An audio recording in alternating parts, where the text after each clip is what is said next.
Ang kwentong ito ay hango sa totoong buhay.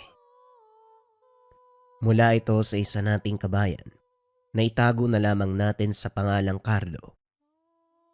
Taong 1980. Capiz. Tahimik ang isang baryo sa Capiz. Tahimik sa paraang nakakabingi. Na parabang kahit ang mga kuliglig, marunong manahimik kapag may dumaraan na hindi nila kayang pangalanan. Matatagpuan ito sa gitna ng kagubatan, malayo sa ingay ng bayan. Sa araw ito'y paraiso ng mga nyogan, palayan, matatandang bahay na yari sa kahoy at pawid. Kaso nga lang pagsapit ng gabi, nagbabago ang lahat. Ang hangin ay nagiging mabigat. Ang mga aso ay humahabol sa kung anong anino. At ang liwanag ng buwan ay tila nagpapakita ng mga bagay na hindi dapat nakikita. Dito napadpad si Ricardo o mas kilala bilang Cardo. Isang statistician mula sa Maynila na sanay sa numero, data at mga bagay na may eksaktong paliwanag. Ngunit sa baryong ito, walang numero o talong guhit ang makakapagpaliwanag ng lamig ng hangin tuwing gabi o ng mga mata ng mga tao na parabang laging may tinatago. Mahigit isang taon na siyang naninirahan sa lumang bahay ng kanyang Lola Remedios, isa sa mga pinakamatandang residente sa baryo. Ang sabi ng mga doktor, mahina na raw ito dahil sa edad. Pero ang sabi ng mga taga-baryo, may sumisipsip sa lakas ni Lola. Isang nilalang na dumadalaw tuwing kabilugan ng buwan. Nung una natawa si Cardo. Aswag, manananggal. Lola, wag naman tayong maniwala sa mga ganyan. Alam po natin na mga kwentong baryo lang yan. Ngunit makalipas ang ilang gabi ng mga sigaw sa dilim, kaluskos sa bubong, at ng mga nawawalang hayop, unti-unting nagbago ang paniniwala niya sa agham. Ang kanyang lola ay madalas tumitig sa bintana tuwing gabi. Hawak ang bote ng langis na may dasal. Mahina, ngunit matatag na bumubulong. Sa gabi ng dugong buwan, apo, nagigising ang mga nilalang na uhaw sa mga laman. Kapag nakita mo yung buwan na parang dugo, huwag kang lalabas. Kahit anong marinig mo, huwag kang titingin. Tumingin si Cardo noon sa langit. Ang buwan ay tila malapit at ang kulay nito ay kakaiba. Hindi pilak, kundi parang isang kalawang. Hindi pa man gabi ng dugong buwan, ramdam niya na ang kakaibang bigat ng paligid. Nang mga sumunod na araw, pinilit ni Cardo maging abala. Inayos niya ang bakuran. Pinapalitan ng mga sirang bahagi ng bubong. Tuwing tanghali, tumatambay sa tindahan ni Aling Nena, isang tinderang matamis magsalita. Mabait at laging may bagong paninda. Cardo, eto, tikman mo tong bagong puto, mainit pa. Siguradong masasarapan ka dito. Ngumiti na rin siya. Ngunit may kung anong hindi maipaliwanag na nararamdaman si Cardo tuwing makikita ang matandang babae. Parang may amoy na kakaiba. Matamis na may halong panis. Mag-isa ka lang po ba dito sa inyo, Aling Nena? Mag-isa? Hindi naman. Kasama ko ang negosyo ko. Basta may mga bumibili. Hindi ako nag-iisa. Matapos magsalita ni Aling Nena, ngumiti ito ng kakaiba. Ang mga matatanda sa baryo kapag binabanggit ang pangalan ni Aling Nena, biglang tatahimik. Ang iba ay nagsasabi na mabait si Aling Nena, pero sabay din silang magtitinginan at walang gustong magpatuloy sa usapan. Ilang linggo bago ang dugong buwan, nagsimula ng magkasakit ang mga hayop. May mga baboy na natatagpo ang walang laman ng tiyan. Ang mga manok, patay na parang sinipsip. Naku, Cardo. Hindi na yan gawa ng ordinaryong hayop ah. Umuulit na naman yung aswang na umaaligid tuwing papalapit ang kabilugan ng buwan. Aswang? Totoo po ba talaga yon, Mang Karding? Oo, Cardo, yung manananggal. Pero hindi basta manananggal yan eh. Yan yung nagdadala ng kaparusahan kapag may ginawang masama sa baryo. Nung una akala nga namin kwento lang. Pero simula nung mawala yung kambal ng isa nating kapitbahay, walang gustong lumabas tuwing kabilugan ng buwan. Pilit ang ngiti ni Cardo. Pero pagsapit ng dilim, narinig niya ang tunog ng tiktik. Malakas, unti-unting humina, parang isang dila na pumapalo sa yero. Tumigil siya sa kasalukuyang ginagawa. Tahimik na kinuha ni Cardo ang lamparang nakasabit. Tumingin siya kay Lola Remedios na bigla ding nagising. Nanlaki ang mga mata. Narinig mo, Apo? Yan yung tunog ng dila niya. Huwag kang lalapit sa bitana. Lola, baka ibon lang po yan. Hindi yan ibon, Apo. Kapag malakas ang tunog, ibig sabihin malayo pa siya. Pero kapag humina, malapit na ito. Baka nasa taas ng bubong natin. Maigpit ang hawak ni Cardo sa lampara. Tumingin siya sa kisame. Dahan-dahang bumabagal ang tiktik. Hanggang sa halos hindi na marinig ang huni nito. Lola, parang nasa likod po ng bahay natin. Kunin mo yung asin at yung sandata ng lolo mo. Yung barong na may ukit. Nasa aparador sa kusina. Yan lang ang makakapigil sa kanya. Tumakbo siya sa kusina kahit nanginginig. Sa pag-abot ng asin, may naramdaman siyang malamig na patak sa kanyang balikat. Pagtingala, nakita ni Cardo sa kisame ang mansya ng dugo na unti-unting tumutulo. Napakalagkit. Nakakadiri sa pakiramdam. Hindi totoo to. Wika niya. Pero alam niyang totoo ang mga nakikita. Bumalik sa kwarto si Cardo. Hawak pa rin ang barong. Ngunit bago pa siya makapagsalita, narinig nila mula sa labas ang sigaw ni Mang Karding.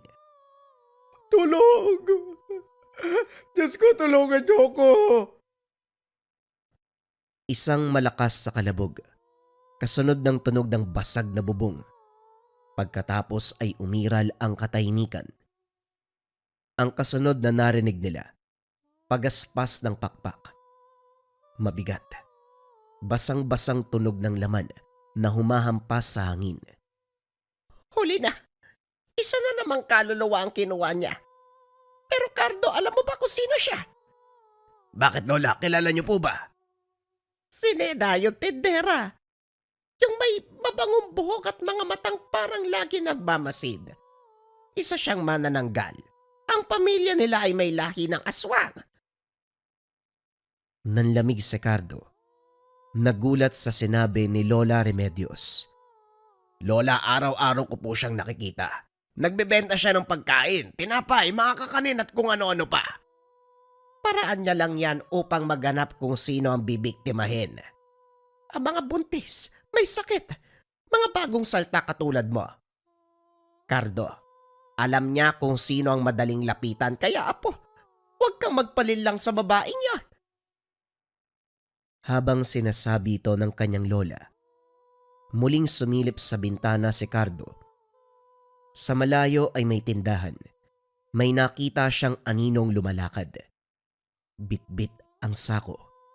Ang katawan ay payat, mahaba, at parang kumikilos ng hindi normal. Ang mga kamay ay sobrang haba at sa ilalim ng liwanag ng buwan, ang anino nito ay hindi tugma sa kilos. Ang dugong buwan ay nagsisimula na. Ang langit ay pula, parang sinilaban. Ang mga alon ng hangin ay mabigat, parang naglalaman ng bulong ng mga patay. Lola, di ba kapag ganyan, kailangan lang hanapin yung kaputol ng katawan niya? Hindi mo ganun kadali makikita yon, apo. Tinatago niya yan sa pinakaliblib na lugar. Pero apo, wag mong kakalimutan. Kapag sinimulan mo ang bagay na yan, wala nang atrasan. Siguradong may kapalit yan. Hindi siya sumagot. Tumitig siya sa barong na hawak. Ang talim nito ay may mga ukit ng sinaunang simbolo. Mga hugis araw, buwan at bituin. Nang sandaling iyon naramdaman ni Cardo ang biglang pag-iba ng paligid. Lumakas ang hangin. Pumasok mula sa bintana ang mabahong amoy na parang nasusunog na laman. Walang tigil sa pagtaho ng mga aso, pero wala ni isa sa kanila ang lumapit sa bahay. Ang tinig ni Aling Nena narinig sa gitna ng dilim. Cardo, iho, halika. May dala kong pagkain para sa inyo. Wika ng matanda. Napatingin si Cardo sa bintana. Nakita niya sa dilim ang muka ng babae. Ang kalahati ay nakatago sa anino. Ang mga mata nito ay kulay pula. Kumikislap. Sa leeg may bakas ng dugo na parang pinunit ang laman. Bumaba ka na. Gusto lang naman kitang tulungan. Dahan-dahan niyang nilapitan ang lola at bumulong. Lola, hindi ako lalabas ngayon. Pero bukas ng umaga, lulusubin ko yan. Tumingin si Lola Remedios. May halong takot at tapang ang mga mata. Kung ganon, apo, humanda ka. Kapag hinarap mo ang katawan niya, siguraduhin mong matibay ang kalooban mo. Sa oras na makita mo ang kadiliman, may pagbabagong mangyayari sa iyo. Madaling araw pa lamang ngunit hindi makatulog si Cardo. Ang buong gabi, puno ng mga tunog na hindi kayang ipaliwanag. Mga hampas ng pakpak sa hindi kalayuan. Mga may hinang iyak ng hayop. At minsan, ang tunog ng isang babae na parang humahagulgol sa tabi ng bintana. Hindi siya lumabas. Ang lampara ay patuloy na umaandar. Habang nakadikit sa dibdib ni Cardo ang barong na may ukit.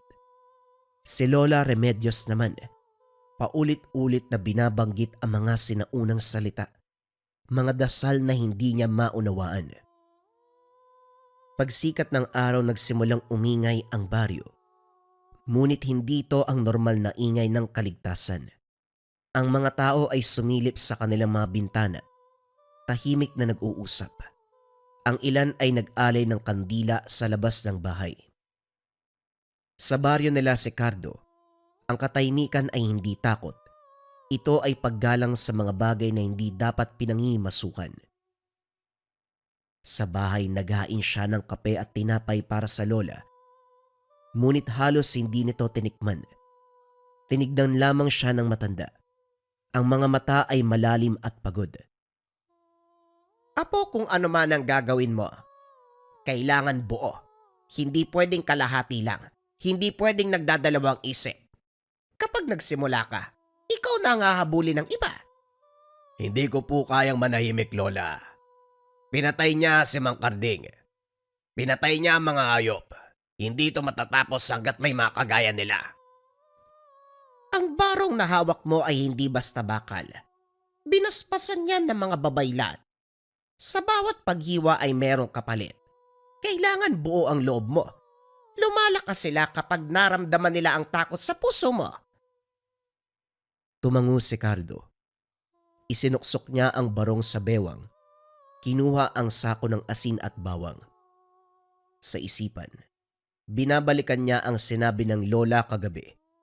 Ang katawan ng manananggal ay tinagos sa lugar na hindi tinatakpa ng araw. Gabi na nang maglakad si Cardo patungo sa tindahan ni Aling Nena. Ang baryo ay balot ng dilim. Walang kuryente, walang ingay.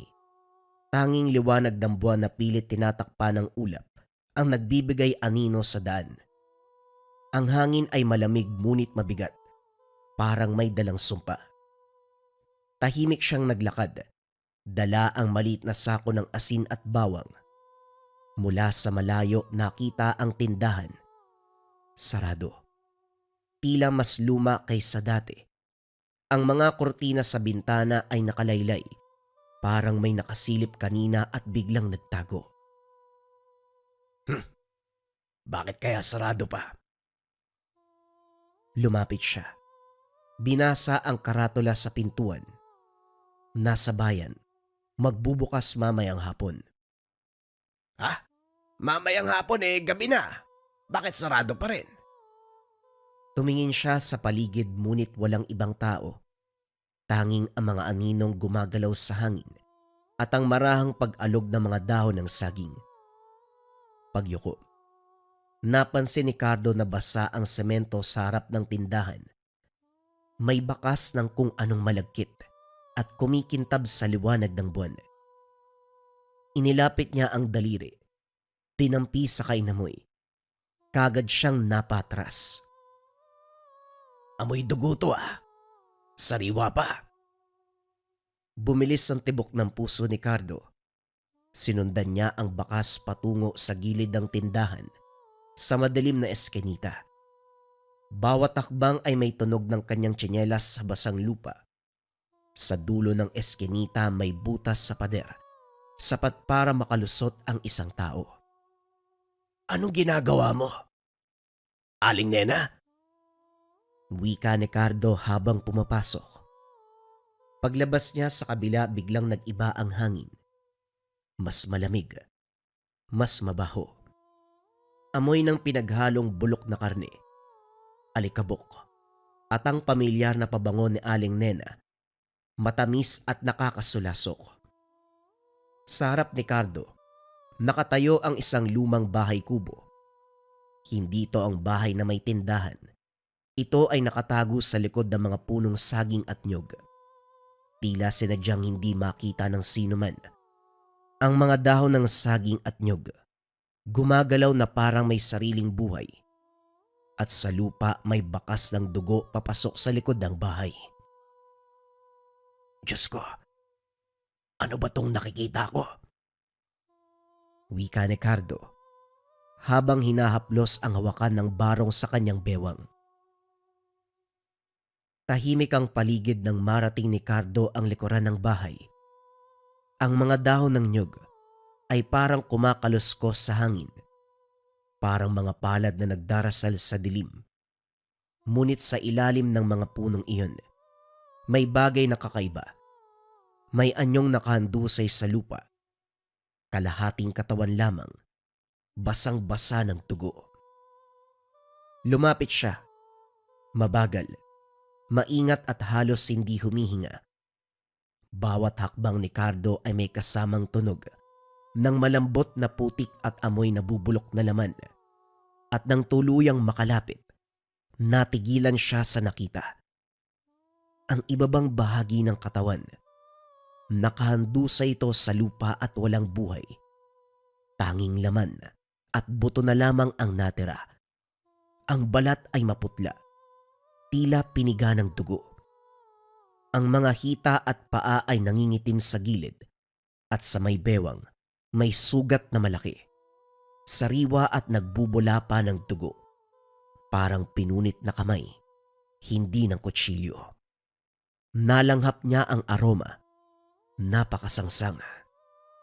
Diyos ko, ito yata yung sinasabi ni Lola Remedios. Ang sikmura ni Cardo ay parang bumabaluktot. Ngunit pinigilan niyang sumuka. Napatulala si Cardo. Ang nilalang na dati ay parang katang-isip lamang. Ang manananggal ay totoo.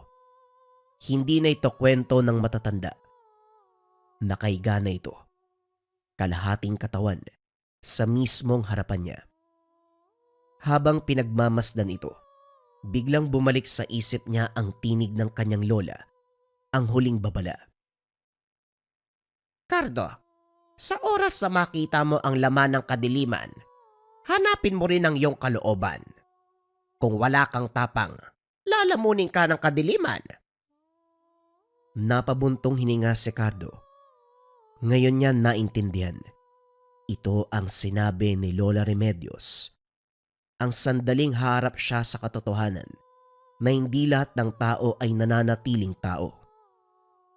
Sa tabi ng putol na katawan, may nakita siyang maliit na bote ng langis ng nyog.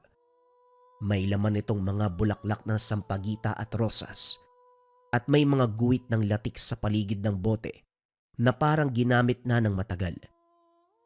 Ngunit ang pinaka nakakakilabot, ang kulay ng langis. Hindi puti o malinaw, kundi kalawang, parang pinaghalong dugo. Inamoy niya ito ng bahagya. Napakalansa na amoy dugo. Ito siguro ang ginagamit niya, pampahid sa katawan. Nang sandaling iyon narinig niya ang tunog ng tiktik na para bang pinaglalaroan siya sa paligid. Napatingala si Cardo. Walang makitang anino, pero alam niyang babalik na si Aling Nena. Nababalot ng kaba ang dibdib ni Cardo. Alam niya na hindi siya pwedeng magdalawang isip. Kapag nagsanib muli ang katawan ng nilalang, siguradong wala na siyang laban.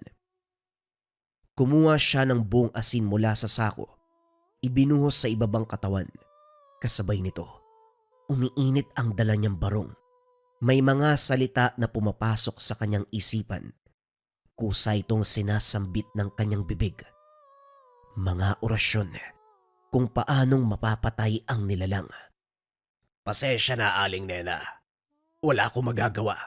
Kailangan kitang tapusin bago mo kami patayin. Kumuha siya ng bawang. Dinurog ito sa kanyang palad. Ipinahid sa sugat sa bewang. Muli ay umusok ito. At ang halimuyak ng bawang at asin ay sumasanib sa masangsang na amoy ng nabubulok na laman. Napuno ang paligid ng amoy na hindi malaman kung nakakaligtas o nakakasulasok. Ang hangin ay biglang umihip ng malakas. Ang mga nyog ay sabay-sabay na tumikwas. At sa itaas, muling narinig ang tiktik. Diyos ko, bigyan mo ako ng karagdagang lakas. Itinapon niya ang natitirang mga dalang pangontra sa paligid. Hinawakan ng maigpit ang barong. Sige, halika. Tapusin na natin to. Ang tunog ng tiktik ay unti-unting naglaho. Pinalitan ng mahinang ugong ng hangin at mga pakpak na pumapagaspas. Tumingala si Cardo. Hawak pa rin ang kanyang barong. Nanginginig ang mga kamay. Ang liwanag ng buwan ay tumama sa kalagitnaan ng mga dahon ng nyug at doon niya nakita ang isang anino na bumaba mula sa langit. Malaki. Mahaba ang mga pakpak na parang balat ng paniki at sa ilalim nito nakalaylay ang buhok. Mahaba at basa ng dugo. Habang papalapit, nakilala niya ang mukha ni Aling Nena. Ngunit hindi na ito ang mabait na tendera na kilala niya. Ang balat ay kulay abo. Ang mga mata ay pulang-pula. Matulis ang mga ngipin. At sa bawat paghinga nito, may kasabay na tunog ng pagsunggab. Parang gutom na hayop. Bakit mo ginawa sa akin to, Cardo? Wala akong kasalanan sa'yo. Napatigil si Cardo. Hindi makapaniwala na ang babaeng palaging nakakausap, ang madalas sa magbigay ng pagkain sa kanya, ay ang nilalang na pumapatay sa baryo. Dito niya napagtanto na totoo ang sinabi ni Lola Remedios. Pasensya na, Aling Nena. Ginawa ko lang ang karapat-dapat. Lumipad si Aling Nena pababa. Mabilis at sa isang iglap, nasa harapan niya na ito. Ang hangin mula sa kanyang mga pakpak ay sumampal kay Cardo. Halos itulak siya palayo. Ang mga kuko nito ay mahaba at matulis. Ang dila ay parang ahas at may sariling buhay. Hindi ko ginusto ang bagay na to. Gabi-gabi ako nagdurusa. Nilalamon ng uhaw. Gutom na hindi ko kayang pigilan. Kung totoo man ang sinasabi mo, bakit mo pinatay ang mga inosenteng tao at hayop? Hindi mo naiintindihan. Sila ang nagparusa sa akin. Nilapastangan nila ang libingan ng anak ko. Kaya pinagbayaran nila ang ginawa nila. Sandaling natahimik si Cardo. Parang may tinik na tumusok sa dibdib. Hindi niya alam ang kwentong iyon. Wala ni isang sinabi tungkol sa anak ni Aling Nena. Kung ganon, hindi mo kailangan pumatay pa. Maaari kayong humingi ng tulong para sa ikakatahimik mo rin. Hindi ako mapapatahimik, Cardo. Bumuka ang mga pakpak nito. Sumambulat ang amoy ng dugo. Pero ikaw, maaari kitang patahimikin ng tuluyan. Sumugod ito. Mabilis at marahas. Kagad sinabuyan ng asin ni Cardo ang aswang. Tumama ito kay Aling Nena, pero hindi ito bumagsak. Sa halip mas lalo pa itong nagngit-ngit. Hinding-hindi mo ako mapapatay sa simpleng pamamaraan. Dali-daling kumilos si Cardo at kinuha ang langis. Walang pagdadalawang isip na ibinato sa katawan ng matanda. Kumalat ito sa buong katawan. Napaangil ng malakas ang aswang. Dali-daling kinuha ang panindi. Nanginginig pa ang kamay ni Cardo. Nilakasan niya ang kalooban at binato sa nilalang. Sumiklab ang apoy. Mabilis na kumalat sa mga pakpak at balat nito. Ang angil ni Aling Nena umalingaw-ngaw sa buong nyogan. Unti-unting natupok ang katawan ng manananggal. Tinangay ng napakalakas na hangin ang abo nito. Ang buwan ay nanatiling pula sa langit. Ang dugong buwan na saksi sa pagtatapos ng sumpa. Ngunit habang tinitignan ni Cardo ang mga abo, may nakita siyang kakaiba. Isang maliit na peraso ng balat. Hindi na sunog at mula rito, may kumikilos na parang maliit na uod.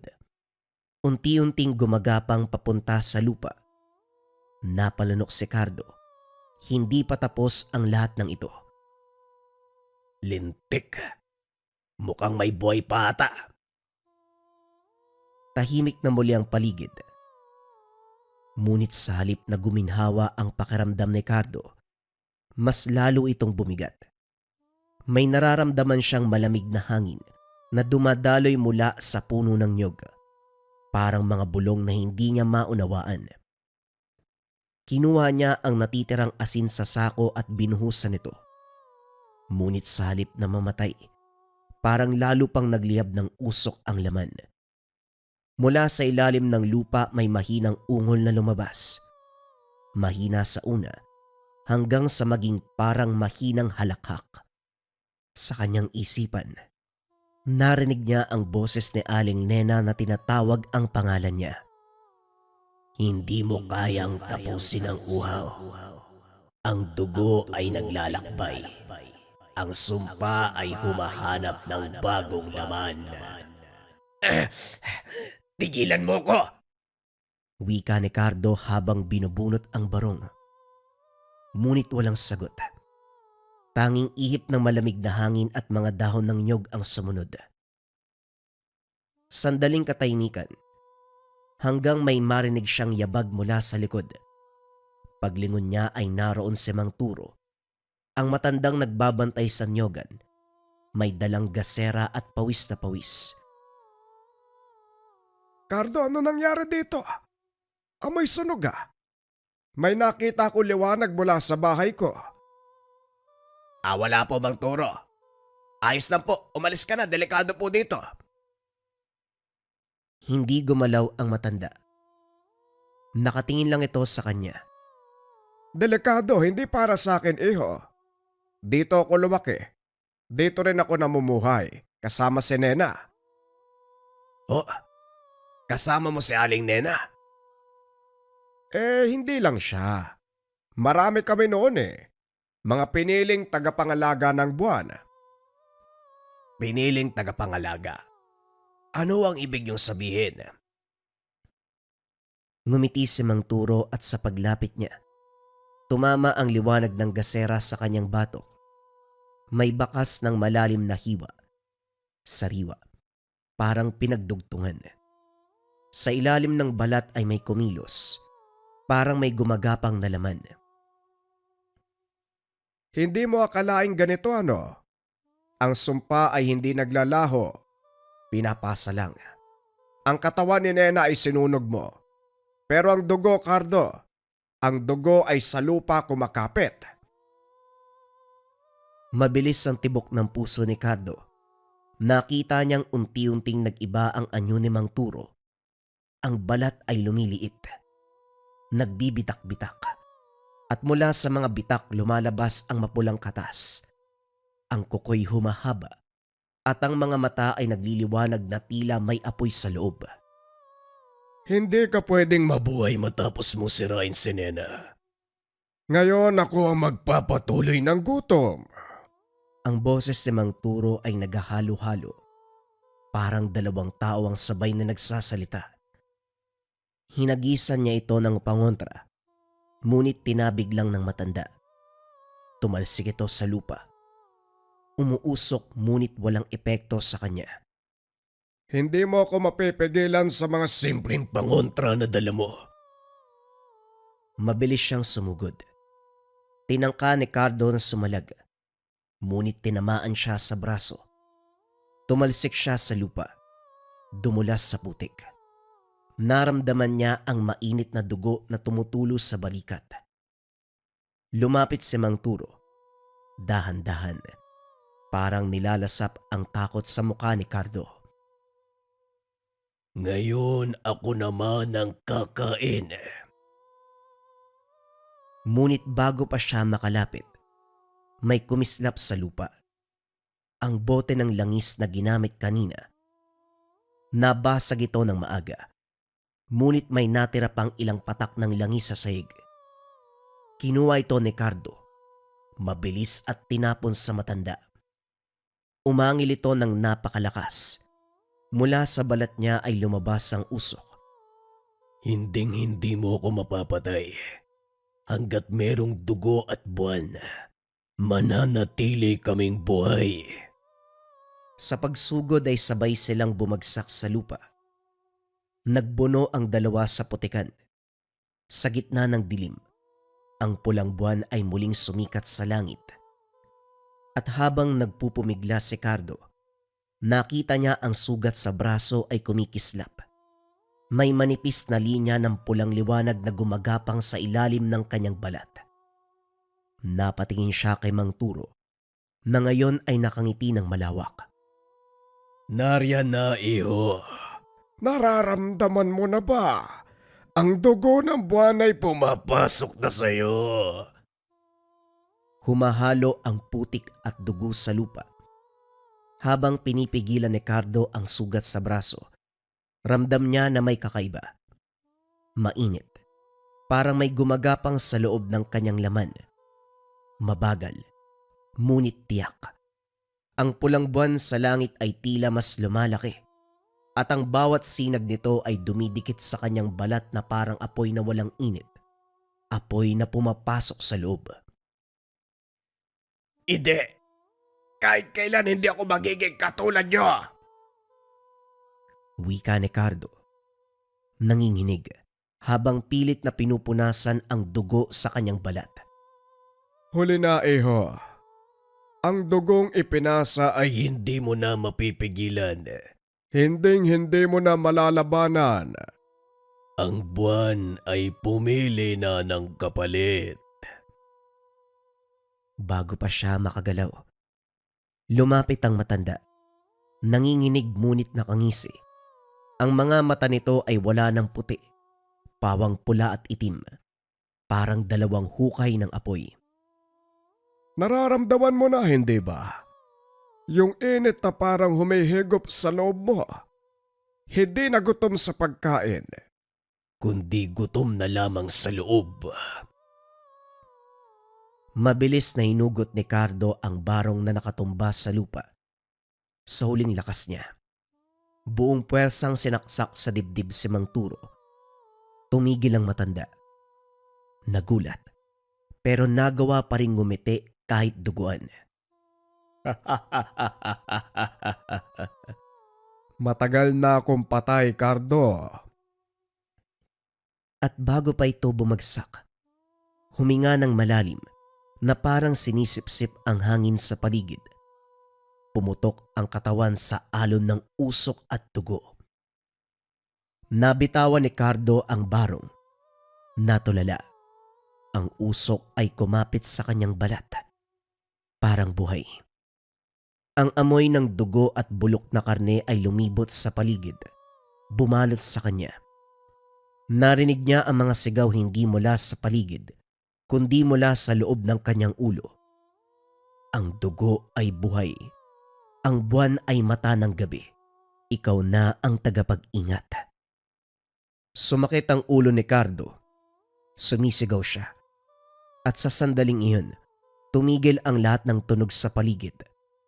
Walang hangin. Walang kuliglig. Tanging pintig ng puso niya ang naririnig. Hanggang sa mapansing mabilis itong bumabagal nang tumingin siya sa langit. Ang buwan ay hindi pula, kundi purong itim. At sa gitna nito ay may peraso ng pulang liwanag na umiikot, parang mata. Sa hindi kalayuan narinig niyang tumahol ang aso, ngunit huminto ito bigla. Parang naputol ang hininga. Sumunod ay sigaw ng isang babae mula sa baryo. Tulong! Si Mang Turo, bumalik siya! Nanlaki ang mga mata ni Cardo. Sinunog at pinatay niya. Pero muling narinig ang pangalan ni Mang Turo. Parang bumalik ito. Pero alam niya sa kanyang sarili na hindi yon totoo.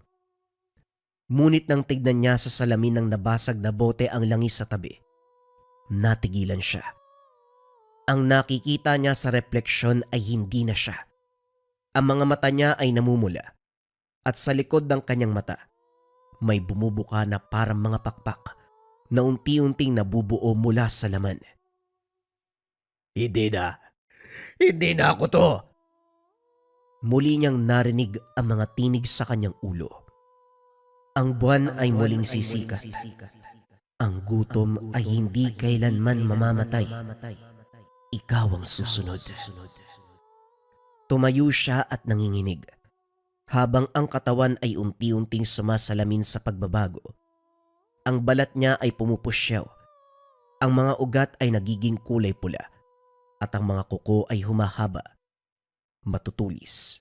Parang mga pangil ng hayop. Sa huling sandali ng ulirat, nakita niya ang mga ilaw sa baryo sa malayo, ang mga bahay na tahimik. Mga taong natutulog. Walang kalam-alam. At bago tuluyang bumalot sa kanya ang dilim, narinig niya ang iisang tunog ng tiktik. At sa langit, muling nagliwanag ang dugong buwan.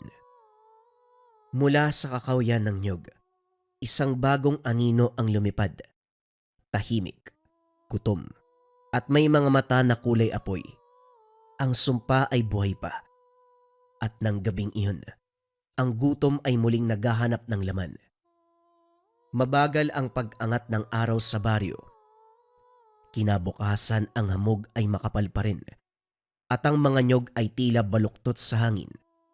Para bang pilit na yumuko ng kung anong hindi nila maipaliwanag. Tahimik ang lahat. Masyadong tahimik para sa isang umaga na dapat ay puno ng tilaok at ingay ng mga gising na manok.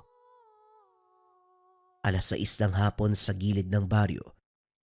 Naglalakad si Tomas, ang magsasaka na dala ang sisidlan ng palay.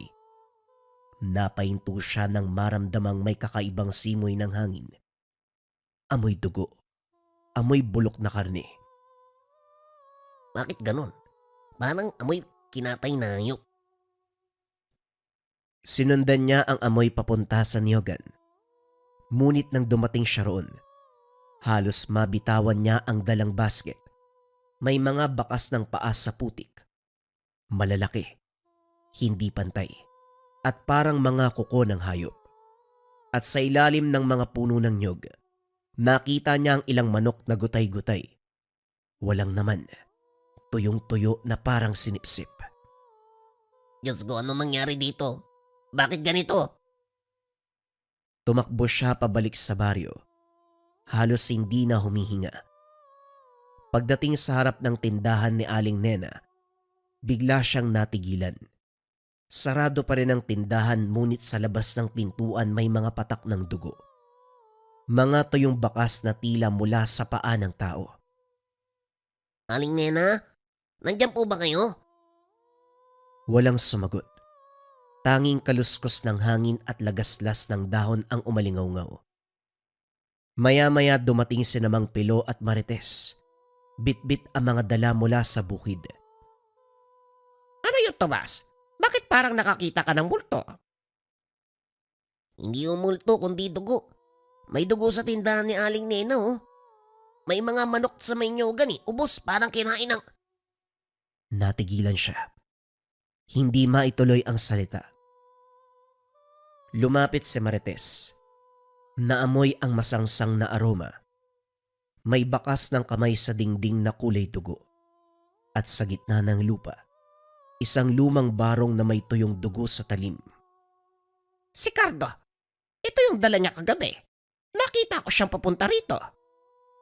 Ano po bang nangyari sa kanila? Walang nakasagot. Ang tanging naririnig nila ay ang mahinang langit-ngit ng bubong na parang may dumaan kanina. Sa malayo tumilaok ang manok. Ngunit pagkatapos ay naputol bigla na para bang sinakal. Ang tatlo ay nagkatitigan. Tahimik. Walang naunang magsalita. Habang naglalakad sila palayo sa lugar, napansin ni Tomas ang isang bagay sa sanga ng nyog sa itaas. May nakasabit na tela, punit-punit na t-shirt, at sa bulsa nito, may nakasuksok na maliit na bote ng langis. Ang laman nito ay kulay kalawangin, parang dugo na may halong nyog.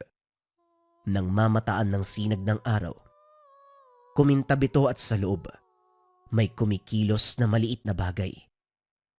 Hindi niya alam kung bakit pero kinuha niya ito. Dahan-dahan niya ring binitawan. Nang tumama sa lupa, pumutok ang bote. Kasabay ng mahina ngunit malinaw na tunog ng tiktik. Natahimik ang lahat. Hangin lamang ang gumagalaw. Ngunit tila may nakamasid sa kanila mula sa itaas ng mga puno. Sa dulo ng kakawayan sa anino ng mga nyog, may nakatayo. Mahaba ang buhok, maputla ang balat. May pulang mata na kumikislap sa liwanag ng buwan. Ang mga pakpak nito'y nakatiklop, ngunit handang bumuka sa anumang sandali.